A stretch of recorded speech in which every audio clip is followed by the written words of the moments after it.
without further ado, take it away, Mairi. Thank you very much, and thank you all for having me. It's lovely to be here. I'm going to apologise in advance. My husband normally does tech and looks after, if the buzzer goes or anything like that, and he's away playing football. So the one thing I think might happen is I might end up with a lot of meowing going on when my cat thinks that it's dinner time. She has been fed, but that doesn't stop her thinking it's dinner time again. So I apologise if you hear meowing, but other than that, hopefully everything will be all right. So my name is, as Louise says, is Mairi Kidd. I'm a writer. I'm based in Edinburgh. Although I also lived when I was younger in the Western Isles in the Isle of Lewis, which is kind of relevant to some of what I'll be talking about tonight. I have a degree in Celtic studies. I'm a Gaelic speaker. Again, I mention that because it's kind of relevant to what I'm going to be talking about. And I was very lucky when I was at university many years ago that the School of Scottish Studies archive, which amazingly is now all available digitized online. It wasn't then, but we were allowed just to come in and out of the sound archive and listen to this incredible collection of recorded folklore from all across Scotland, kind of starting from about the 30s and coming right up to the modern day. And again, that's something that I'll be talking about when I'm talking about my book. So that's kind of my background, I suppose, in Scottish history and culture. I'm a history fan, but I'm not a historian. But my mum and dad actually were both history teachers in their day. Both long retired, but they kind of, when everybody else was going off to Disneyland with their families or whatever, whatever the UK equivalent was, Alton Towers, we were off to, kind of look at castles and Stone Age monuments and so forth. So we definitely got a good grounding in Scottish history. And I suppose I should give my mum full credit that she always believed that kids in Scotland should learn their own history, the history of Scotland. And she also believed that we should all learn women's history as well, that the history as it was taught for so long was really only the story of important people, the sort of great man model, where it was all about kings and politicians, and often British history, not Scottish history. So I was lucky to be brought up in a house where that was considered to be really, really, really important. When I left university, I still do, I suppose, have what I recently heard a woman call a squiggly career. I went into theatre and education, touring around schools, always being on the losing side of whatever area of history we were talking about, the Jacobites or the clearances, it usually was. And it was a brilliant grounding, and it let me get to know lots of different communities across Scotland, which was really, really fantastic. I did some work at the BBC, and then I went into publishing, and I was for many years a children's publisher in Gaelic first and then in English, and specialising in books that were accessible for children with dyslexia. But during that time, I was asked by my lovely, still my lovely publishers in Edinburgh, Black and White Publishing, to put together a book of inspirational quotes from Scottish women. And I was delighted to be asked to do that. But as soon as I started to think about it, I thought, hang on a minute. Inspirational quotes are the sort of thing that your Oscar Wildes and your Dorothy Parkers come out with, people whose witticisms have been recorded. It's sort of redolent of a particular class and maybe a particular sort of place and time. And actually, the stories of Scotland's women are very often, their words aren't recorded. It's their lives and the things that they did that are important and that matter, which brought me to writing this book, Warriors and Witches and Damn Rebel Bitches. So I went and I said to them, I don't think I can do your inspirational quotes. It would all be too modern and too few. Can I do your book of inspirational lives? And they said yes. And that was my introduction to witch history.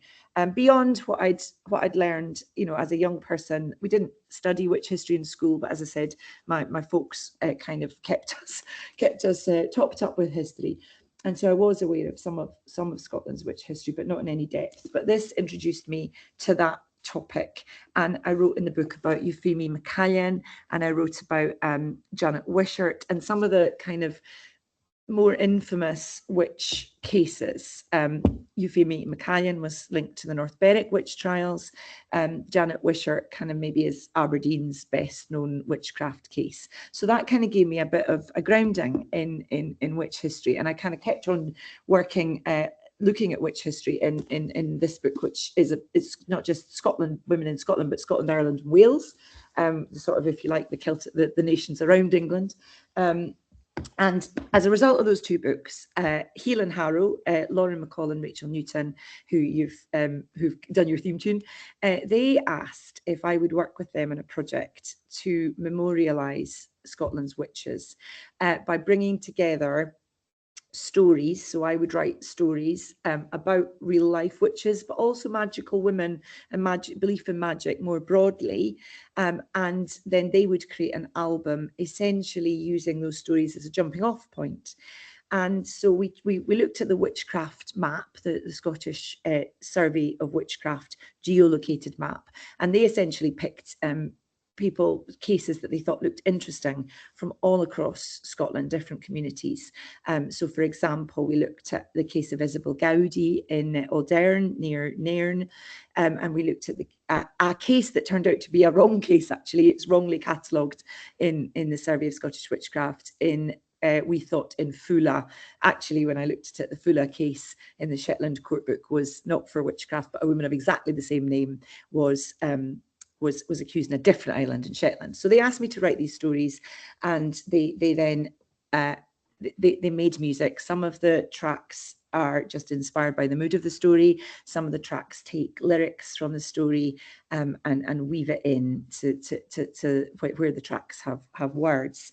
And I made those stories into a book with further stories called We Are All Witches. And I'll come back to talking about this as I go through, because it's kind of relevant to the new book and how that came about. I should also say that, as I've said, I'm really interested in kind of ordinary people and inspiring lots of different readers.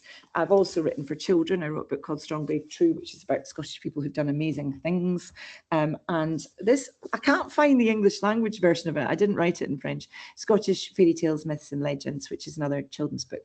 And it's retellings of folklore, which again is relevant to what I'm going to do. So in a way, the book that I'm going to talk to you mostly about tonight, it sort of feels like a bit of a culmination of all sorts of things that I've been interested in, all sorts of strands in my writing that I've been interested in ever since I started. So after We Are All Witches, I wanted to write a novel, and initially my ambition was to write a novel about witches, and I got completely stuck. And I'll tell you the reason for that was essentially that all of the witchcraft accusations are the same accusation. And that's for really good reason. And I thought it'd be useful just to tell you a quick précis of the history of witchcraft persecutions in Scotland. And that maybe brings me then round to why it becomes quite difficult to write a novel. It was actually very difficult even to write the short stories. So Scotland, as I'm sure you know, because of your group's focus, was the home to the second highest number of witchcraft persecutions in early modern Europe, only beaten in number, in straight number, by Germany.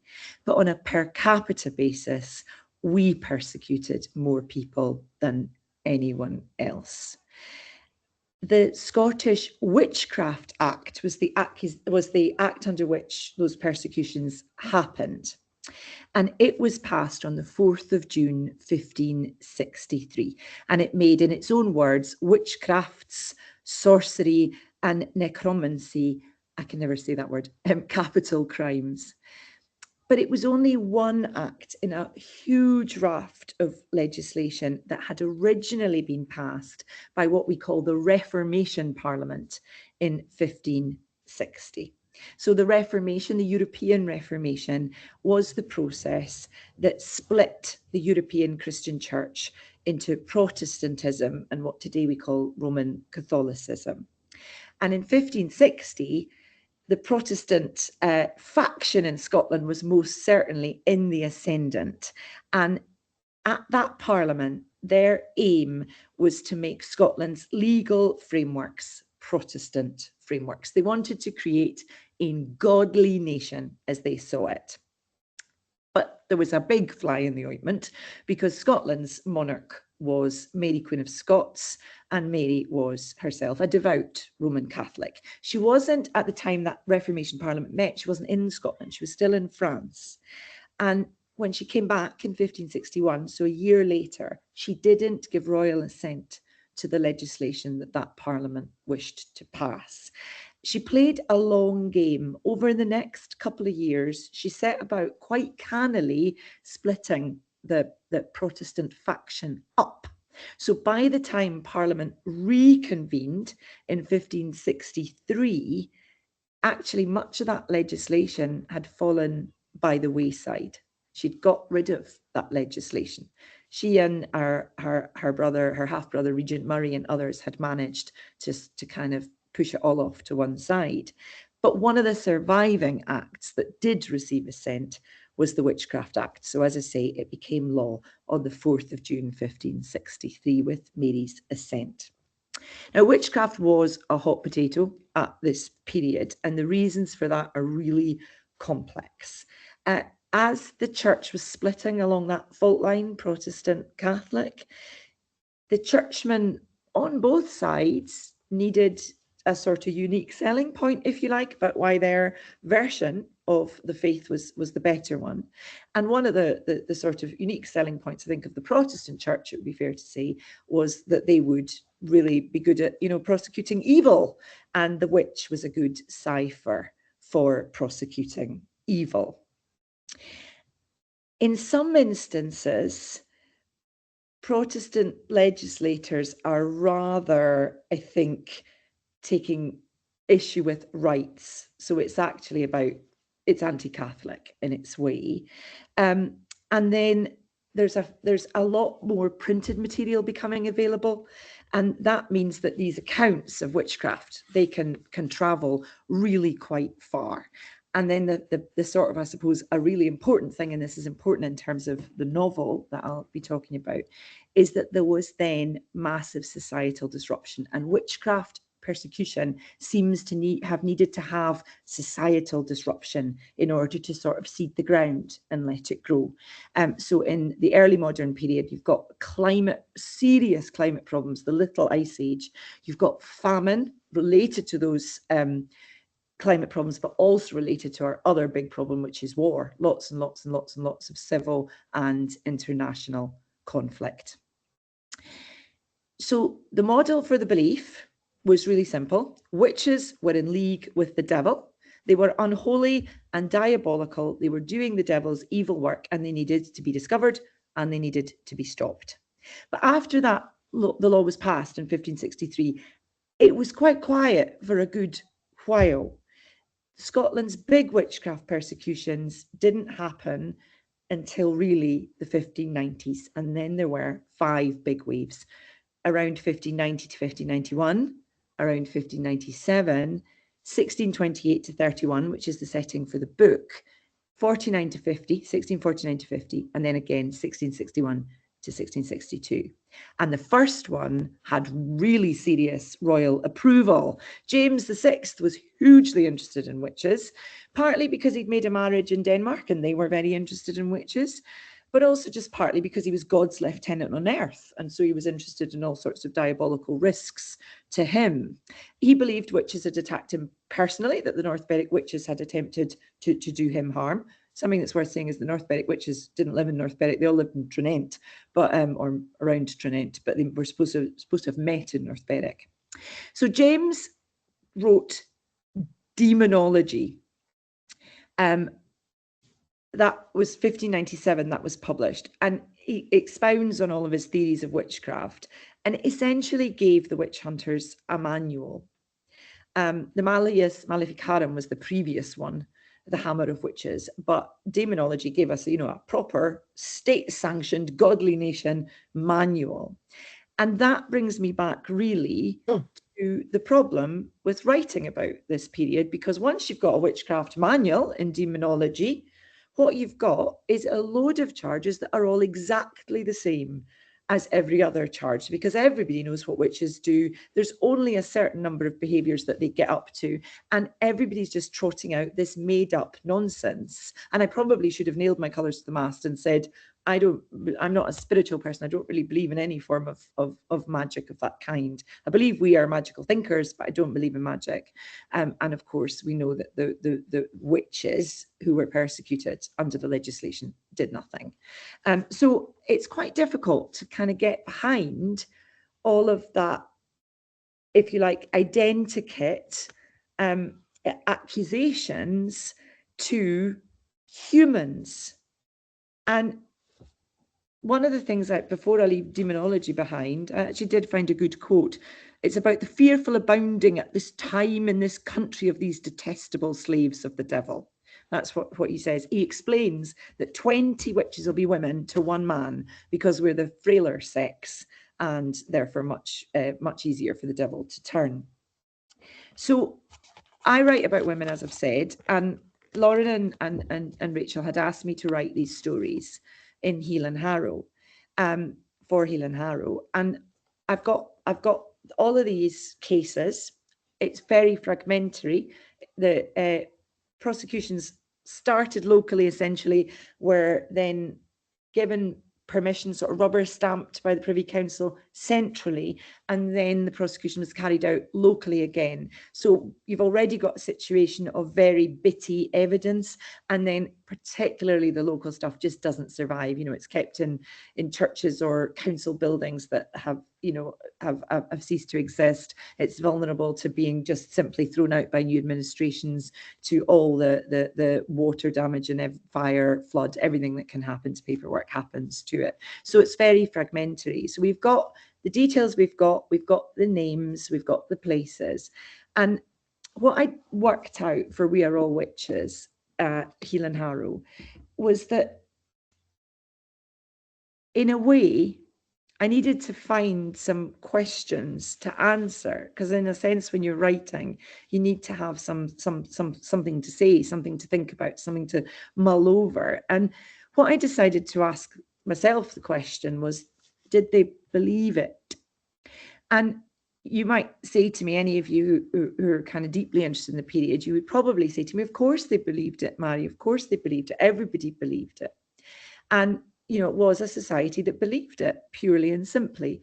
So that's fine, and that's fine as far as it goes. But once these poor people had been accused, did they still believe it? Did they still believe, well, there is this thing, witchcraft, I didn't do it, I've been accused of it, but I've been accused wrongly, but it is a real charge, and you know, maybe somebody else has done it, it's just that I haven't done it?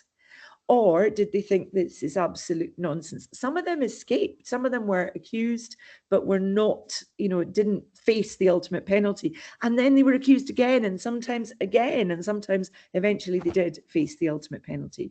So what I chose to do mostly with the stories was set them at a real moment of extremis, because they are short fictions, when these women are facing their end. So what they're doing, they've either been interrogated, they've certainly been accused, they're trying to decide what they think about it all. They're reflecting on their lives, they're trying to work out what they've done that's caused them to be accused. They're asking themselves the question of, you know, whether it's true of other people. Some of them are trying to use every bit of I suppose, strength at their disposal not to implicate other people. One of them, Isabel Gowdy, has broken. She's been tortured by sleep deprivation, and she's broken. So she's giving them exactly what she thinks they want. And what's more, she's going a bit further, and she's going to terrify the life out of them. She told them she could turn into a hare. She told them she could turn into a jackdaw. And so she's just thinking, right, and out it's pouring. And as she's speaking, she's realizing that she is shaking our neighbors out of their beds into the fire, but she can't stop, because, as I say, she's been broken. And so I wrote the stories in that way. They're all quite intense fictions. One of them I still can't read aloud because it upsets me so much. Because, of course, it isn't a fiction. Although it's a fiction hanging on a real person. And what upsets me specifically is that a mother and daughter were both killed. So that was fine as far as it goes. It's fine for short fiction, but how do you write a novel like that? It just isn't. You can't sustain a novel at that level of absolute kind of panic and extremis, and then the reader would be absolutely, you know, wiped out by that by the third chapter. So I kind of went off and did other things. I wrote a novel about the women around Burke and Hare, the specimens. So that's about the accomplices as well as some of the victims. I wrote Poor Creatures, which is about Mary Shelley's time in Dundee as a young woman. And all the time I wanted to write this witch novel, and I just didn't know how. And I've told you I'm not spiritual, but ridiculously, I had a bit of a spiritual experience. I went to hear Andrew O'Hagan speak. I was really lucky. I got to go to this tiny wee masterclass that he was doing at Glasgow University for journalism students, and I was allowed to go along. And he's just an inspiring speaker. And while I was listening to him, he spoke about a crime that he covered in his early years as a journalist. He's a long-form journalist as well as a novelist. He writes for the London Review of Books, and he covered an infamous modern crime. I won't tell you much more about that because it could be a bit of a spoiler. But as I was listening, I started to think witchcraft accusations happened where there was strife. And that kind of opened a wee, I don't know, some combination of what Andrew said in his talk, and that thought sort of opened a little door in my memory. And I remembered that Minette Walters wrote a novel in 2005. It's absolutely brilliant, if terrifying, called The Devil's Feather. And there was a lot of press about it at the time. And Minette Walters had discovered that when there are awful things happening in war zones or famines or other very, very difficult, terrible societal disruptions, predators can operate with a level of impunity because there is so much human suffering, there is so much violence and so much death that another death or 2 or 3 or 4 or 5 or 6 can go unnoticed. And The Devil's Feather is very much about that. It's about a Reuters journalist who thinks there's a serial killer working in an African conflict zone. And I started to think that was a fascinating idea. So we've got a situation for witchcraft. I need a plot. A novel needs a plot. It needs inciting incidents. So I started to think we could have a crime, and there's strife, there's the Reformation, there's inter-community strife going on. And that crime in that place of strife, the place of strife could give rise to a witchcraft accusation, and that could be the cover for a crime, a completely human crime. And essentially, I've told you I'm not spiritual. I don't believe in magic. I came home from the Andrew O'Hagan talk, and it was like the whole book was in my head. It just appeared, fully formed in my head, and I started to write it. So I'll tell you a little bit about it, and I'll read you a little bit from it. So it's set in 1629. I was going to wave it at you, but frustratingly, this is the proof copy, and it doesn't have the proper cover on it. It's called News of Witches. So it's 1629, and we're in the Highlands. We're in Sutherland, in a tiny wee village. This village does not exist today. Sutherland was cleared, and then it was put to sheep. And many of the villages that would have been there just disappeared because they were made of turf, or if there were any stones, dry stone construction, they were taken away and they were used for other things. So we just don't know the habitation patterns from that period. So this is a tiny, tiny wee village, but it's not very far from Dornoch. And that's really important because at the time, 1629, one of the witchcraft persecution times, Dornoch had just become a borough, and that was a big deal. It was quite an anglicising thing to happen in an entirely Highland Gaelic-speaking area. So Sutherland had been the property of the Sutherland family, the Earls of Sutherland, and there had been lots of inter-clan strife and warfare between the Mackays and the Master of Caithness and the Sutherlands and the Murrays. Dornoch had actually been burned to the ground. Only part of the cathedral and the castle really survived, and they'd rebuilt it as this little stone place. And the Gordon Earls of Huntly, through marriage, essentially took the earldom of Sutherland and fundamentally wanted to anglicise and make safe this place that had just been incredibly violent. Of course, loads and loads and loads of the populace had just been getting on with their subsistence level farming, doing nothing wrong. But the Garden Earls of Huntly took it over, and one of the things they wanted to do was have a borough. So they wanted, a toll booth prison and magistrates and all of the trading abilities of a borough. It didn't really work. Eventually, through time, we understand, because it didn't have a port. It didn't have a big key, so it didn't particularly work. But the thing for me that made that really important was that they were looking to Anglicise it. So you've got a tension already. You've got one community, the Gaelic community of Sutherland, and then you've got this sort of Anglicising. So you've got strife already. And then I'm fascinated by Gaelic's relationship with magic. Most of the witchcraft persecutions didn't happen in Gaelic-speaking areas because the clans didn't fundamentally answer to the king in Edinburgh, and not all of them bought into the project of the godly nation. And fundamentally, James was opposed to them and to Gaelic culture, just like he was opposed to witches. He wanted one nation. He wanted the power of the clans absolutely broken. And one of the ways that he did that, as well as writing demonology, he passed the Statutes of Iona, and among those pieces of legislation from 1609 was an insistence that the sons of Highland chiefs had to be sent to Edinburgh to be educated in English. Now, Gaelic also had a different relationship with magic. There are so many magical women in Gaelic tradition. Goneril of Lochaber was a seer who saved the life of Cameron of Lochiel in tradition, and essentially sort of worked for him like a witch on his staff. So Gildem still believes, even to this day, in things like the second sight. And so there's a different relationship.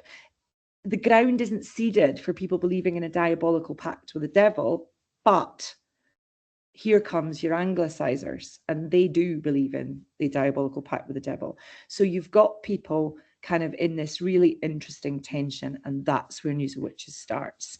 So News of Witches, as I say, it's set in a village that doesn't exist at all anymore.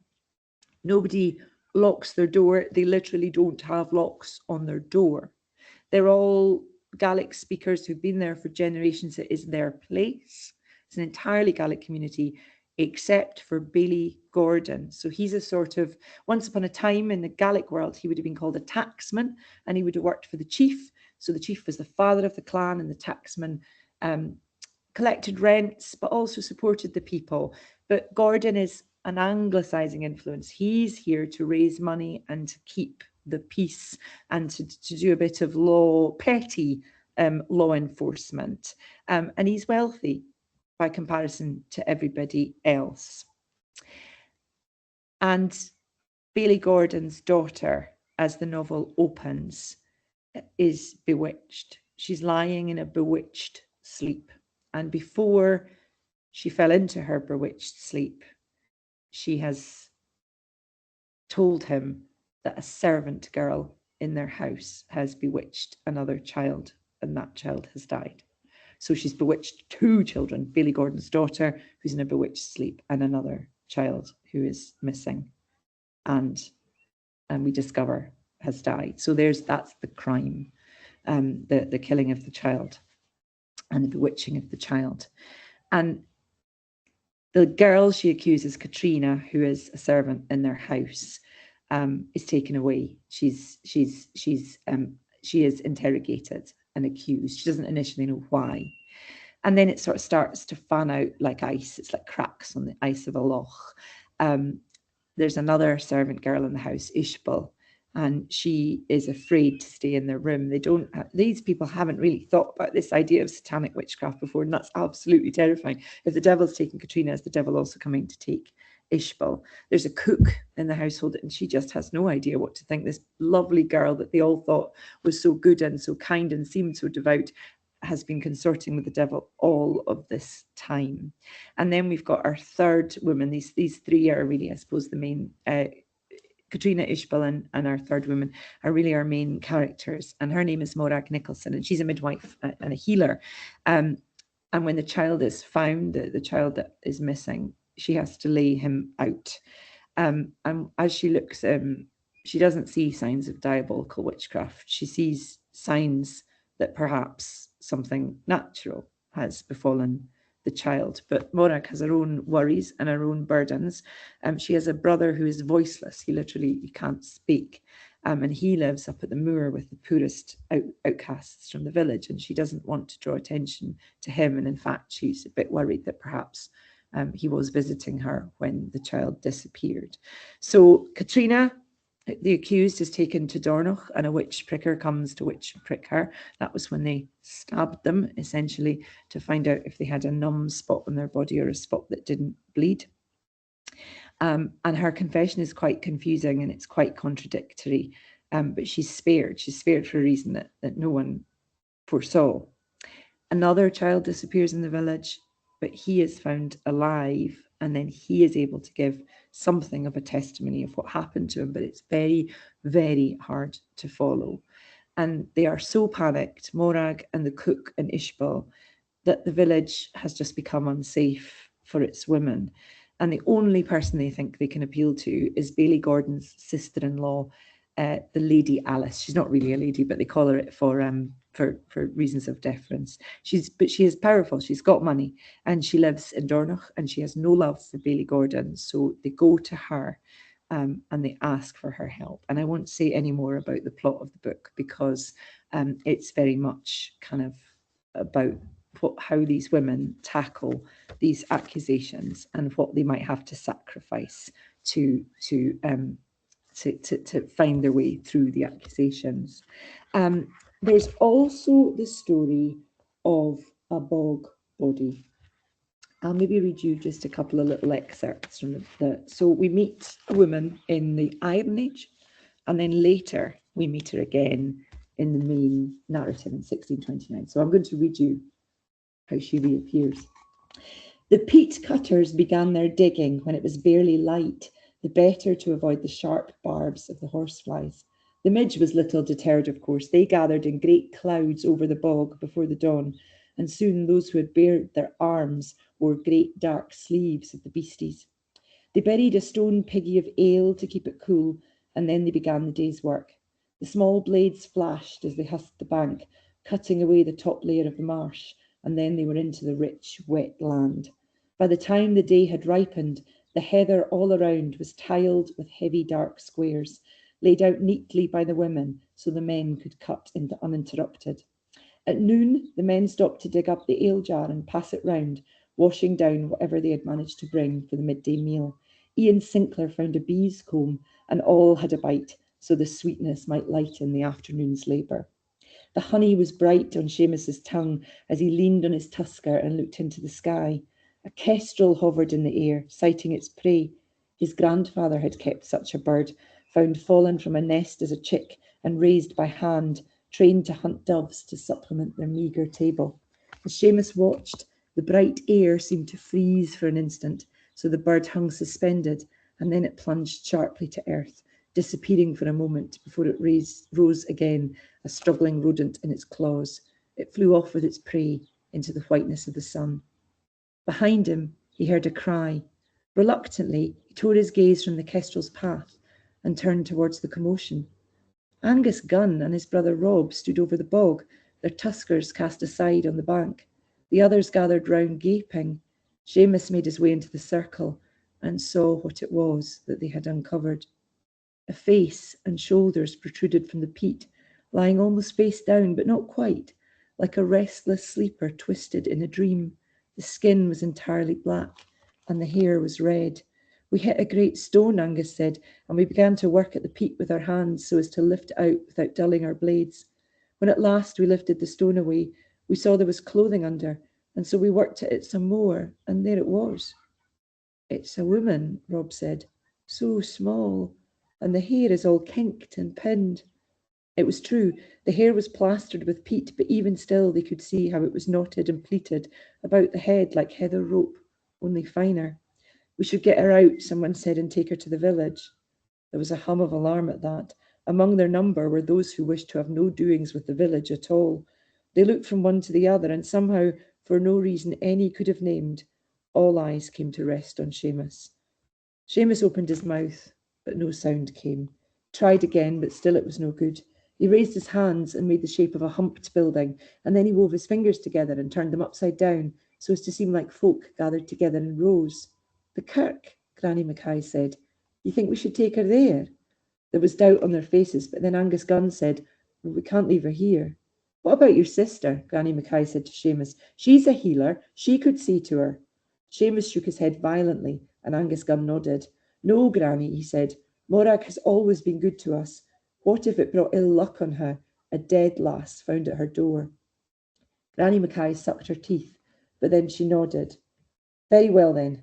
The women can go and find a hurdle to carry her. I'll bide here and keep watch over her.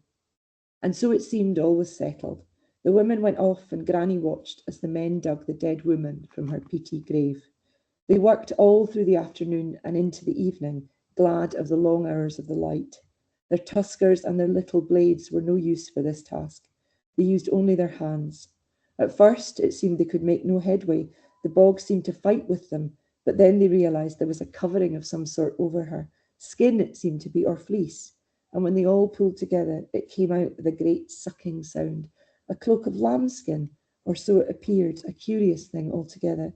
After that, her outline appeared, her shoulders and her arms, her back, her buttocks and her thighs, her calves and her feet.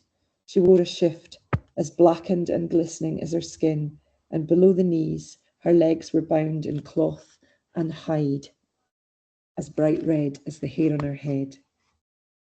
So that's when they find the bog girl again, and one of the themes through the novel is women as scapegoats for their communities and their community sins. But of course, in the 1620s, finding this body is a horror and a terror to them, because they don't understand how this kind of happened, and they're concerned that it's magic at work. Something I should say is from my perspective, there is no magic in the novel.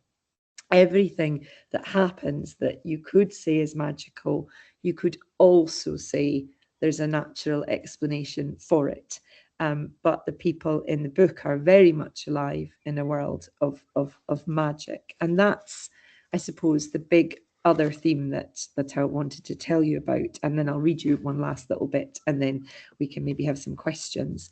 The book is very much about the culture of Gaelic Scotland and its rules and its, if you like, its deals that it strikes, its social contract. And that was, of course, the social contract that was to be broken by James's legislation in Iona in 1609. He wanted to break the power of the clans. But Gaelic Scotland, because of that suppression, because King James, he was the first one to actually make explicit legislation suppressing Gaelic and witches, as I say, his two pet hates. He was the first to make that explicit, but then there was a big, long period of really serious work to suppress Gaelic. Its decline was in no way natural. People are inclined to sort of characterize it as survival of the fittest, but a massive amount of money and effort and legislation was spent on the suppression of Gaelic. And that meant, one of the things it meant was that it was really, really suppressed in literacy terms. It has a very, very old written tradition. It's not true when people say Gaelic is only a spoken language, not a written language. That's not at all true. But its speakers were kept away from the written language. They weren't allowed to be educated in it. The Education Act 1872 was really struck a kind of mortal blow to the language. But there are two kind of interesting facets to that are relevant to the book. One is that we don't know what the Reformation looked like for Gaelic Scotland. One of the core planks of the Reformation was that people should have access to the scriptures in their own language. Well, they didn't have access to the scriptures in Gaelic. The Gaelic Bible was only published in the 1700s. There might have been versions in what we call Common Gaelic, so between Irish and Scottish Gaelic, there might have been versions in circulation. But places that were very, very far from the centre in Edinburgh of the Reformation activity, Edinburgh and St Andrews, places very far from that, we've no idea what the Reformation looked like. And I found this brilliant letter that a friend of mine edited and wrote an article about. So I didn't find it, he found it, and I read his article. in which a minister in the 1700s in Lewis, which is of course known today for evangelical Christianity, but this is before the evangelists of that ilk. He wrote this letter about what people get up to in the islands, and theoretically this is a reformed place, they're all Protestants, but actually in living memory they're going to all the old chapels, to all the old saints, they're piping and dancing and singing, they're making fires, and they're fornicating as well. People are coming to have their ailments and their wounds healed in these sacred places. They're using all of the old sacred artifacts. They've got all the old stone crosses. They're using holy rock crystals. They're brewing ale and pouring it into the sea to appease the sea gods and get a good catch. They're sacrificing animals, and then they're giving the meat out to the poor, or they're putting the meat in the sea for a good catch. They're completely pagan, heathen, and they're still, of course, using all of the Catholic prayers, and they're not Roman Catholic. They're kind of, some of it is actually Celtic Catholic, if you like. You know, they still believe in Columba, and that Thursday is Columba's holy day. They want St. Maluag, and all of these Bride, blessed St. Bride.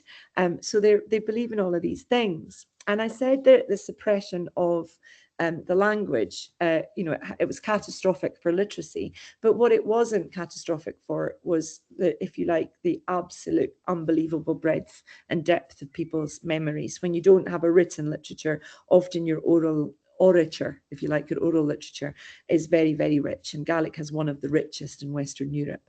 And as I said, when I started, when I was telling you about my time at university in Edinburgh, the School of Scottish Studies, they got out and they started recording it. But before they were recording in the 20th century, these folklorists of the 19th century, people like Alexander Carmichael, started to write it all down. And Alexander Mackenzie, who was known as Clachnacútain, lots of these guys realised that we've got this incredibly rich tradition. We need to get out there and start recording it, because as people die off, it might also die off, because the world was changing so rapidly post-industrial revolution.